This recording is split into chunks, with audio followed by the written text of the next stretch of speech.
Di Desa Badal, Kecamatan Ngadiluih, Kabupaten Kediri, ada sebuah kisah yang turun-temurun diceritakan. Kisah tentang seorang gadis cantik bernama Farida. Konon, dari mulut ke mulut Farida hidup puluhan tahun lalu, dikenal lembut dan sederhana. Namun nasib berkata lain. Ia meninggal secara tragis, versi orang berbeda-beda. Ada yang bilang karena sakit, ada yang bilang karena patah hati, ada pula yang mengatakan ia menjadi korban kejahatan. Tidak ada yang pasti, dan beberapa orang meyakini bahwa makamnya berada di bawah pohon besar di area pemakaman desa. Pernah diceritakan, suatu malam, seorang pemuda dari luar kota.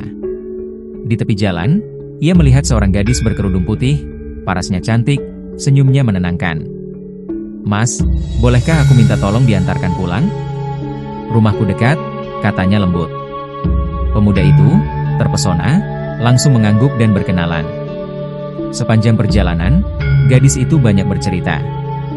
Suaranya halus, matanya sendu. Pemuda itu merasa seakan sedang jatuh cinta.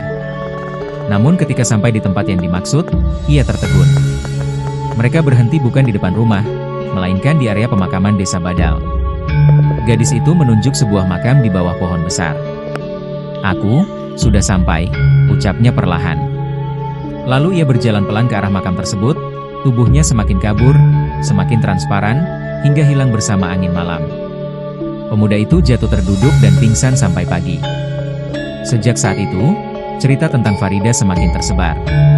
Ada yang mengatakan Farida kadang muncul untuk menolong orang, terutama mereka yang sedang kesulitan ekonomi. Ada yang merasa pernah diberi solusi, diberi harapan, bahkan ada yang merasa diberi rezeki setelah berdoa di makamnya. Tapi, benarkah itu bantuan? Atau sekadar kebetulan? Sayangnya, banyak orang datang dengan niat yang salah.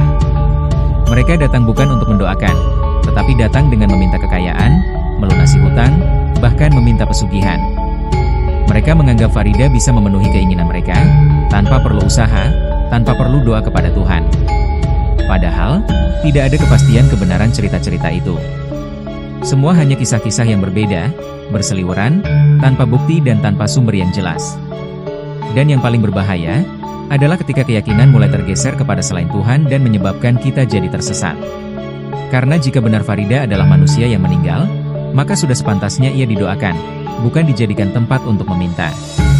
Mereka lupa bahwa meminta rezeki bukan kepada Tuhan, melainkan kepada sesuatu yang tak mereka kenal.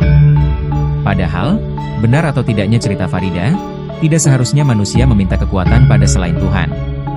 Sampai saat ini makam Farida yang berada di Desa Badal Ngadiluih Kabupaten Kediri masih menjadi sebuah misteri dan banyak orang yang mengunjungi. Ada yang penasaran dan ada juga yang menaruh sebuah harapan dan tujuan. Semoga cerita ini bermanfaat untuk Anda semuanya, dan bisa sebagai pengingat kita agar selalu mendekatkan diri dan berharap kepada Tuhan Yang Maha Kuasa.